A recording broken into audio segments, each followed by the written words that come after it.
So, welcome everybody. Let us start with opening prayer. Dear Lord, thank you for bringing us here today and to another YPG meeting. Please be with us during this meeting. Give us the Holy Spirit and an understanding of this message. And please continue to be with all the priests in the movement and protect them and keep them all healthy. We love you. Thank you for first loving us. Amen. So welcome to YPG's 114th meeting. We are the Flucuses. You're in the YPG meeting room, and today's November 6th, 2022.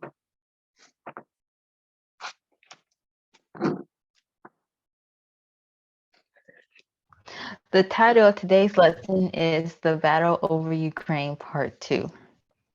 In the previous lesson, we looked at the history of Ukraine, beginning with its separation from the USSR when the USSR fell. Since 1991, Ukraine has been trying to be independent from Russian influence. We looked at how the last few presidents of Ukraine have either been working towards or against that goal. We also looked at Russia's invasion of Ukraine in 2014 and how Russia still wants Ukraine to be under its influence. In today's lesson, we are going to look at the latest push by Russia to bring Ukraine within its sphere of influence. This all began with the buildup of troops on Ukraine's border in 2021. We will see how the buildup was a fulfillment of the battles of Beneventum and Panium, and a major part of the second coming waymark of the priest line. We will also look at the war that began after the buildup.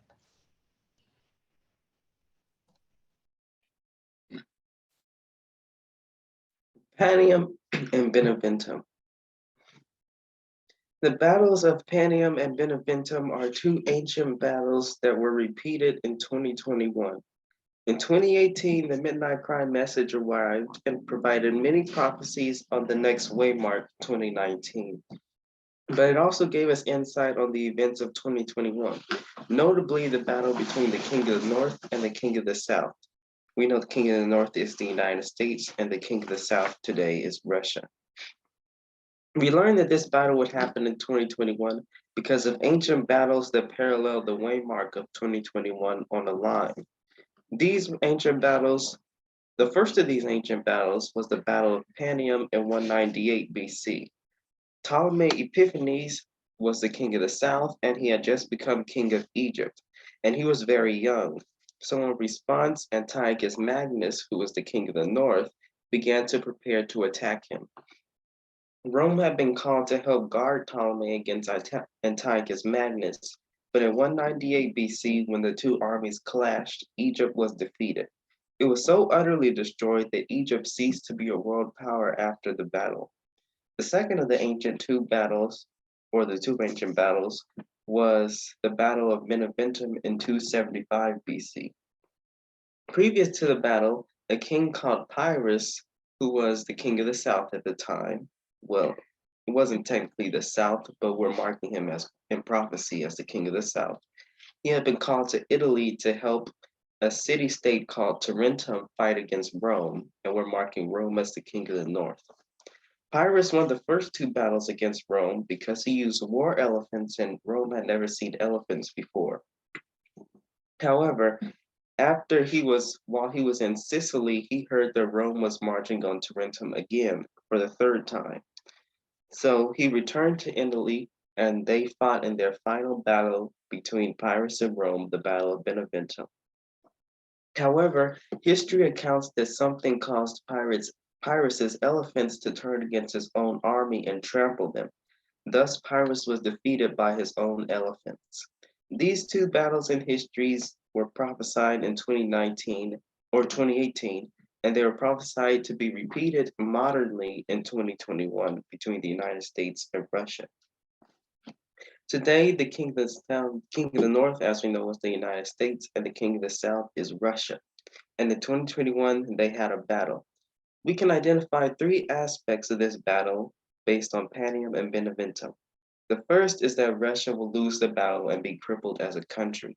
The second is that the king of the north is the one that actually starts the battle, as we saw in 275. when Rome marched on Tarentum first. And lastly, the king of the South's main mode of warfare, which in Pyrrhus' case was elephants, is used against it in the Battle of Panium. And as we will see, the war in Ukraine fits this model perfectly. And in the picture, we have the Battle of Beneventum, which was fought by the green area in Italy, and the Battle of Panium, which was fought by the red area in this area called Cold Syria.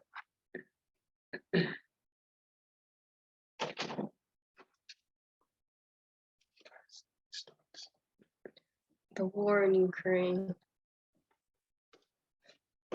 In the early months of 2021, Volodymyr Zelensky went after Viktor Medvedchuk, a Ukrainian oligarch.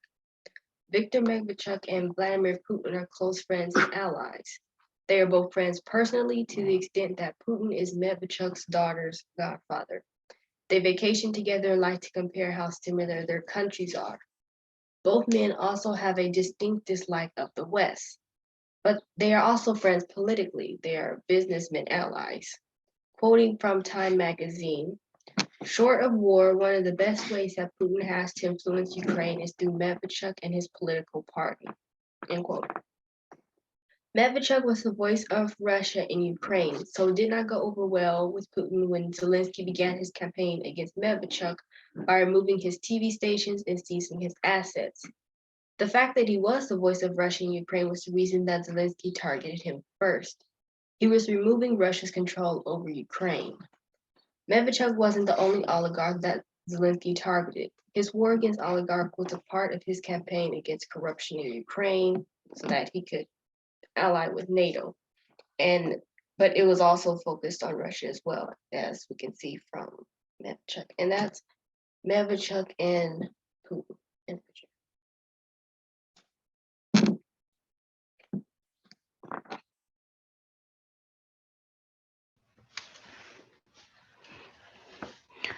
In March of 2021, Putin started to send Russian troops to the Ukrainian border. By the end of the month, over 100,000 Russian troops were at the Ukraine border and in Crimea. There were also Russian naval forces in the Sea of Azov, and the Sea of Azov is kind of part of the Black Sea and is bordered by Ukraine, Crimea, and Russia. Russia has sent a lot of, like I said, has sent more naval troops to the area. This was a huge mobilization of Russian troops. Some even say it's bigger than what happened when Russia invaded Ukraine in 2014. The troops were gathered from all over Russia. Putin also sent weapons to the border like tanks and missiles. At that time, no one really knew what Putin or Russia was doing, whether he was just trying to intimidate Zelensky or he was actually preparing for war. And we know that he would intimidate Zelensky because Zelensky was going after his friends or oligarchs. And in the picture, this is a satellite image from actually early April showing some troops that were on the border of Ukraine.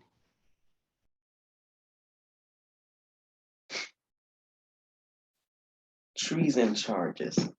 Ukraine escalated the conflict with Russia soon after troops arrived at its border. On May 11th of 2021, Viktor Medvedchuk was arrested by Ukrainian authorities and charged with treason. Medvedchuk, as we know, has been the voice of the Kremlin in Ukraine. He has fueled opposition to the West and attracted pro-Russian groups. In addition to arresting him, authorities said he has done two things that qualify as treason. Also, additionally to arresting him, they raided his house. But they said he'd done two things that qualify as treason. First, he reportedly gave Russia oil and gas production licenses, and he leaked secret Ukrainian military information, so he leaked it. These charges could potentially amount to a sentence of 15 years in prison. Ukraine President Zelensky offered Russia the opportunity to trade Medvedchuk for Ukrainian captives, but the Kremlin spokesman said, citing Medvedchuk, the Kremlin spokesman refused, and he said that Medvedchuk wasn't a Russian citizen, he was a Ukrainian citizen. So he has no connection to Russia and there's no need for a trade. In response to the charges, though, Putin said Ukraine was becoming some anti-Russia. And earlier he mentioned that he would respond promptly and properly, bearing in mind all the threats posed to us, and that us is Russia. And in the picture we have Medvedchuk in chains. This is a picture Ukraine published as proof they arrested him.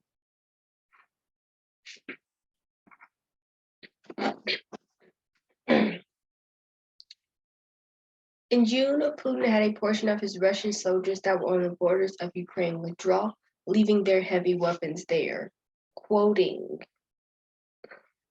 Ukrainian estimates provided to the OSCE in June 2021 showed that only 12,000 Russian forces were removed from the border, and the rest remain in place. As a result, the number of troops remaining is more or less the number of troops that was at the border before the exercise. In quote, the title is The Russia and the Ukraine Spring 2021 War Scare. And that's from CSIS, which is, I forgot what that stood for. Russians claimed that they were only on the border for a routine military exercise. And when they withdrew, the exercise was over. Of course, now we know that that wasn't true. They were planning for the invasion, which is why they left all their heavy weapons. And this is a picture of a soldier on the border of Ukraine. I'm not 100% sure, but I'm positive one side is Russian, one side is Ukraine. And I don't know which side the trenches are.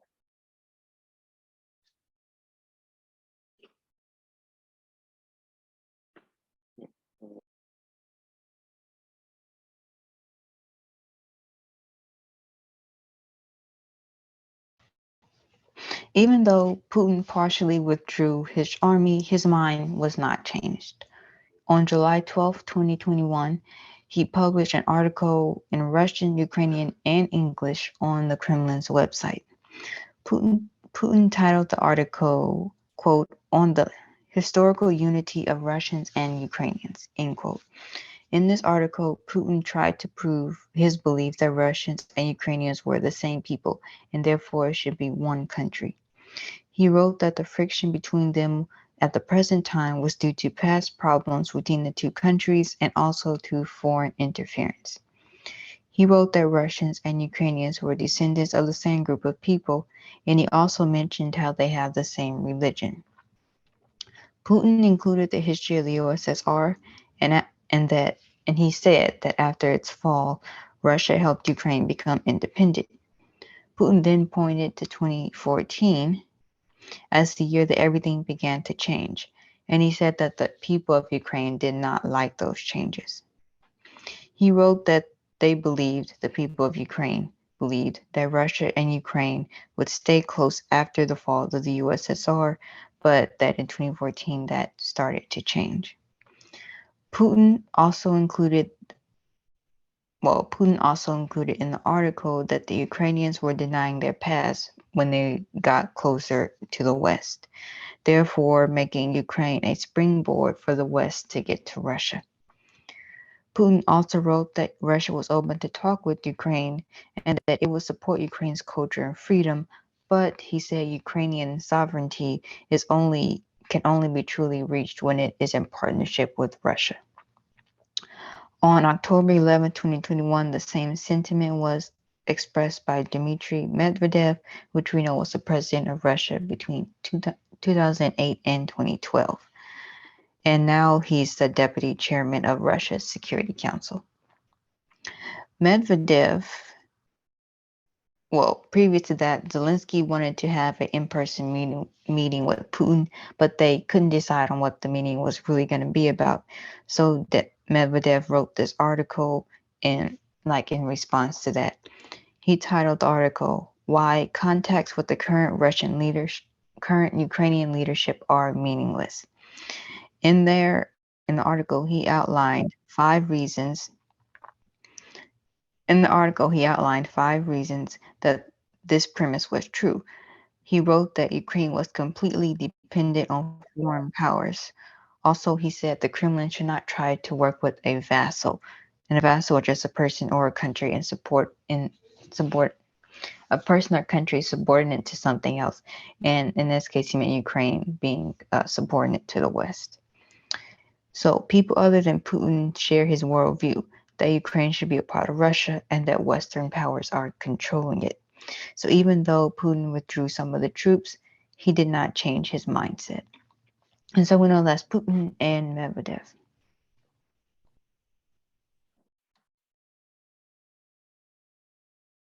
October of 2021. Both information and hot war had a consequential event in October of 2021. During that time, Russia began to redeploy troops along Ukraine's border. After the partial withdrawal, which was earlier in the year, the new deployment brought new soldiers in both occupied areas and new fronts across the border. It was during this time that the United States was ramping up its information war against Russia. Excuse me. The Battle of Beneventum shows us that the King of the South's own weapons turned against him. And as prophesied, the United States, in partnership with Ukraine, launched information war tactics. They began to start using information war tactics against Russia. Now, Russia had been accustomed to being the sole user of such a weapon, and this threw Putin off balance. So, as like in the case of Pyrrhus was the only one using elephants, but then the elephants turned against him. So Russia was the only one using information war, but then the United States started using it, turning it against him, and that threw him off balance. So Biden has released Russia's sensitive plans before Russia has even had the opportunity to act upon them.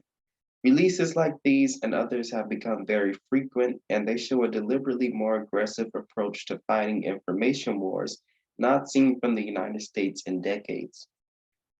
Tim Weiner, an author who studies the conflict between the United States and Russia, commented on the information war, quoting, "It's the most amazing display of intelligence as an instrument of state power that I have seen." Skipping forward, since the Cuban Missile Crisis, and a little bit more forward. It has certainly blunted and diffused disinformation weaponry of the Kremlin. End quote. The United States intelligence was able to stay a step ahead of Putin and may have even delayed the beginning of the invasion. Quote, "This is the CIA Director William Burns. By being careful about this, and by this he means information war, we have stripped away the pretext that Putin in particular often uses. This information war," that's end quote. So this information war led by the United States and Ukraine is taking place. But some analysts say that the information warfare began back in October of 2021, making it the second consequential event of that month externally.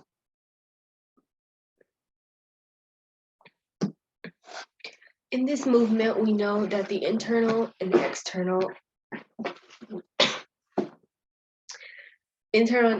connect with one another. It was during the time that the second Russian troop buildup on the Ukrainian border happened that Elder Tess presented about feminism, but not just any kind of feminism, radical feminism. And she explained why the other two types of feminism, cultural feminism and mainstream feminism, weren't really feminism. This was from October 24th to 26, 2021 in Australia. Just as major external events were happening, major internal messages were being presented. Understanding that there are different types of feminism is important because the other two types of feminism, liberal, cultural and mainstream, approve of some form of sexism. And sexism is the test for our time. This is a picture from the video. It's just the presentation she did.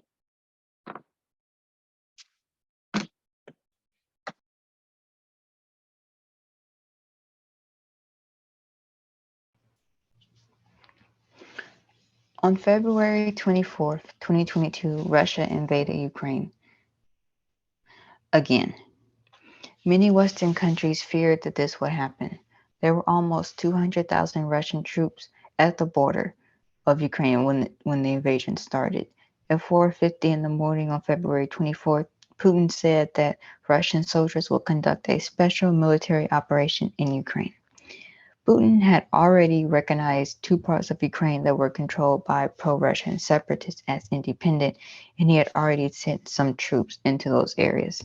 That was around the 21st of February. And it was on the 24th that the war actually began. Russian troops crossed the border into Ukraine, and some even entered through Belarus. Shortly after 5 in the morning, they had already started missile strikes.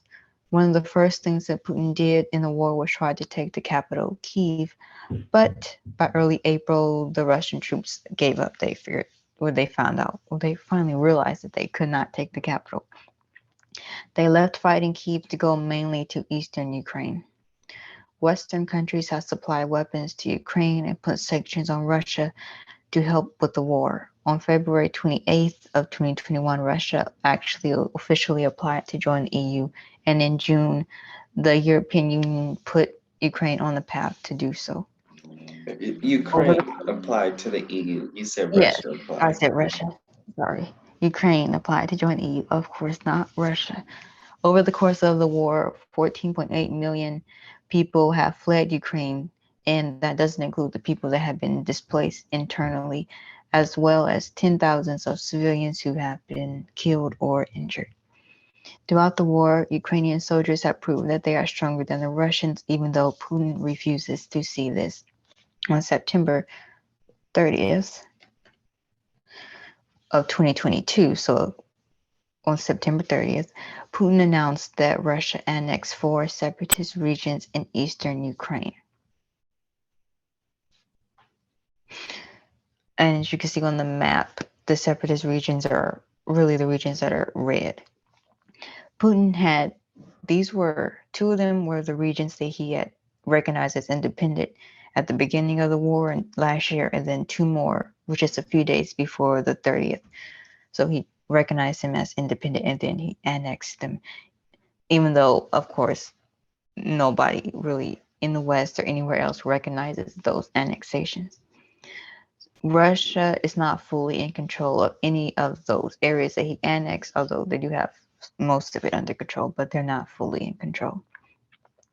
So the war continues today in the eastern and southern part of Ukraine, as you can see in the red, like I already said, and they're fighting mostly along the border between the red and the not red, the red and just the regular Ukraine.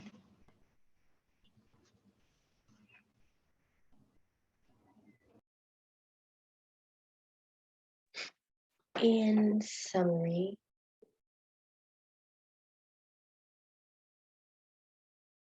so before we looked at the line, we did do a review of the history of the battles of Beneventum and Pyrrhus, pointing out that the king of the south, which was Pyrrhus in that history, won the first 2 battles, and then the third battle they lost because of their own warfare, or the elephants that turned against it.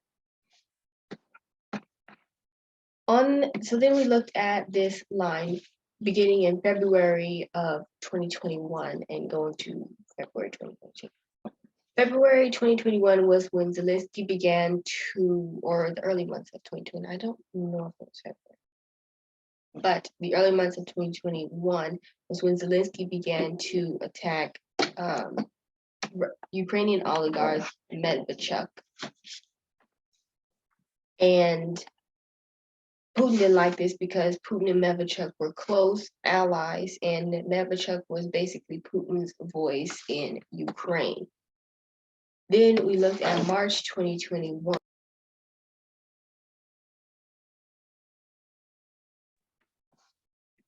Then we looked at March 2021, and this is when Putin began building up troops on the border of Ukraine and bringing in a bunch of heavy weapons and claiming that he wasn't about to invade the country.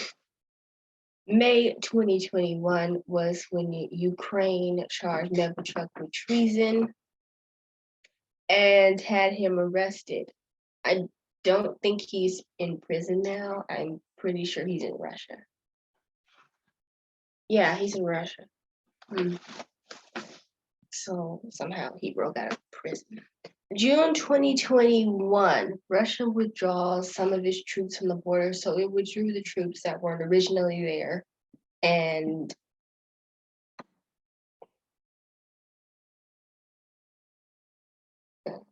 withdrew some of the troops that weren't originally there, and it's leaving the ones that were already there, just normally there on the border.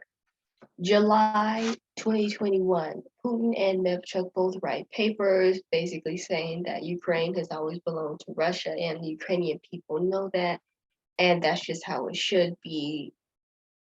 Yeah. October 2021, Putin again begins building up troops on the border of Ukraine for the second time.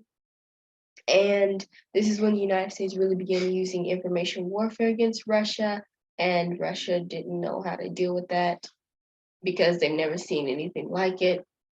They thought they were the only ones who know how to use information warfare on another country. And also internally, we have the message of radical feminism presented, and that was showing us specifically what we're going to be tested on, because cultural feminism and mainstream feminism allow for some form of sexism. And then lastly, February 2022, Russia invaded Ukraine, like we suspected. So does anybody have any questions or comments about the lesson or the message in general?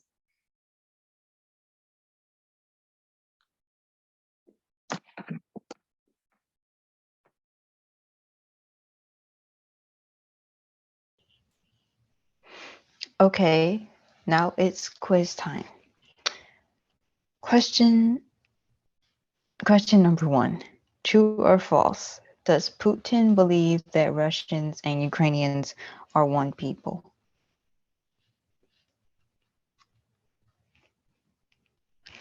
You can say it, you can type it in the chat.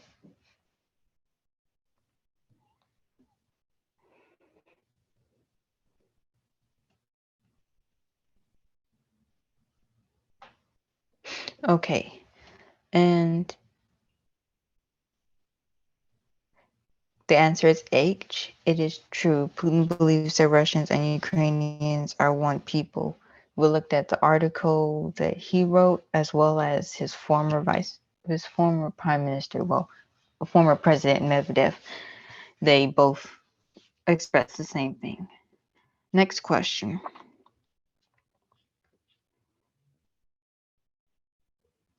What oligarch did we talk about that Zelensky went after in early of 2021?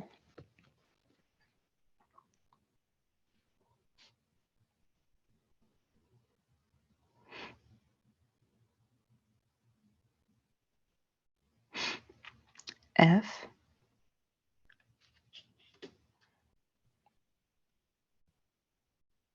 And that is correct.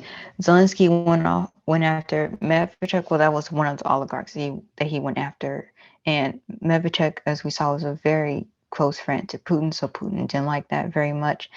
And that was really the pushing of the King of the North against the King of the South. We know the U.S. is really the King of the North, but Ukraine and U.S. on the same side.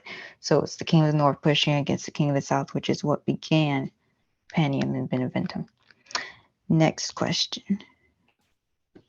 And also, it was the U.S. pushing because the U.S. Biden is the one that told Medvedchuk he needs to start getting rid of the oligarchs. So the U.S. was also directly involved. I mean, not Medvedchuk, he told Zelensky to get rid of the oligarchs. So the U.S. was directly involved as well.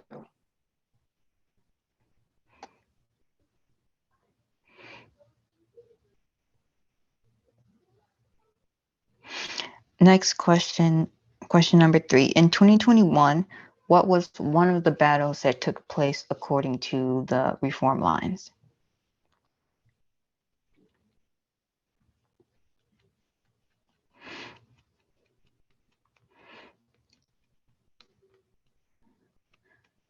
C and B. Okay.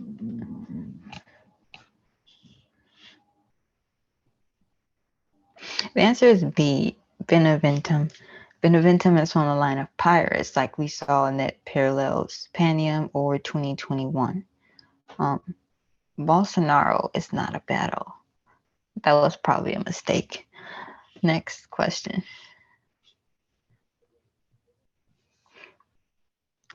Question number 4. What did Biden use against Putin in 2021 and still currently?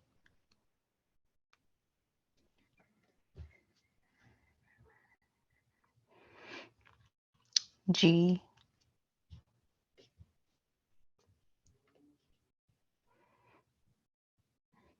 And that's correct. Biden used information warfare. And we saw how this is like the first time the United States has ever really done this, going against Putin directly and using something that Putin was not expecting. And we know that parallels the elephants from the line of Pyrrhus. Next question. Our last question. What were the internal and external events that took place in October of 2021? I know we named 2 external events that actually took place, but just one of them, one internal and one external. D.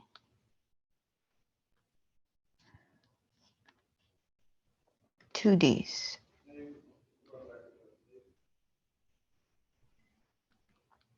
And that is correct. In October of 2021, internally, we had the message of radical feminism, radical feminism, which is, and externally, there was a second troop deployment. It was also the beginning of the information warfare of the US against Russia. But internally, we have radical feminism, and externally, we have troop deployment. That's one of the things that happened. Okay. Congratulations. Thank you all for participating. Thank you.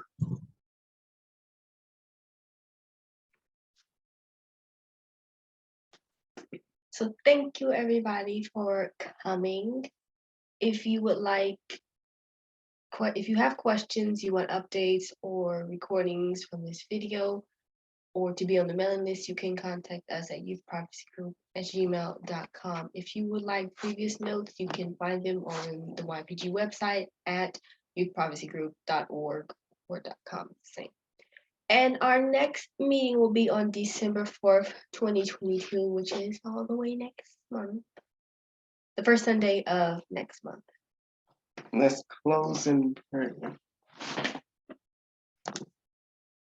Dear Lord, thank you for giving us the chance to be able to see the Battle of Panium unfold in our history, just as prophecy has foretold. Thank you for giving us what we know about the Sunday law coming in the future, and help us all to be ready and be on the right side of the issue. And thank you for letting us be on the right side of the issue, which is radical feminism. In Jesus' name, amen. Thank you. Bye. Bye. Bye.